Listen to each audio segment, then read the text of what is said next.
Le premier coup dur concerne l'arbitre somalien Omar Abdulkadir Artan, désigné meilleur arbitre de la CAF en 2025.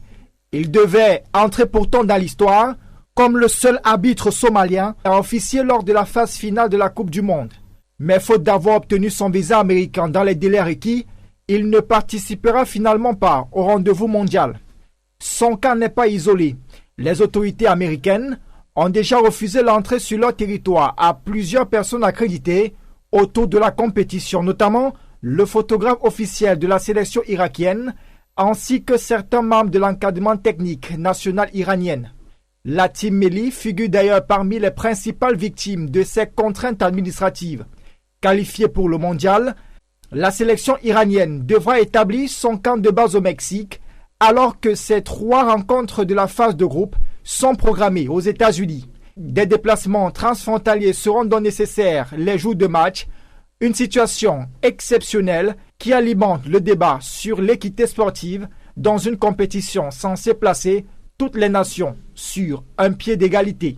Les supporters sont également touchés. Le célèbre fan congolais Michel Lumumba, privé de visa, ne pourra pas soutenir la République démocratique du Congo à cette compétition. Autre sujet d'inquiétude, le travail des médias. L'Association internationale de la presse sportive tire la sonnette d'alarme face aux nombreux retards et refus de visas enregistrés ces derniers mois. Plusieurs journalistes ont d'ailleurs obtenu des visas à entrée unique qui compliquent les déplacements, la couverture d'un tournoi réparti en 3 pays.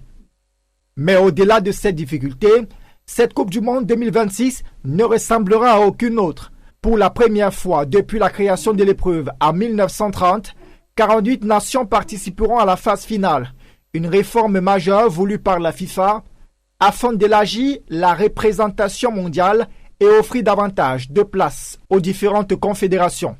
Conséquence directe, le tournoi comptera 104 matchs, un record absolu dans l'histoire de la compétition. Les 48 équipes seront réparties dans 12 groupes de 4. Les 2 premiers de chaque groupe ainsi que les 8 meilleurs troisièmes accéderont à une nouvelle phase à élimination directe qui débutera dès les 16e de finale. Cette édition sera aussi historique par son organisation. Pour la première fois, 3 pays accueilleront simultanément le mondial, les États-Unis, le Canada et le Mexique.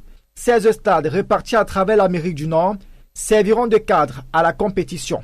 Le match d'ouverture entre le Mexique et l'Afrique du Sud se déroulera à Mexico, tandis que la finale se jouera à New York, aux États-Unis.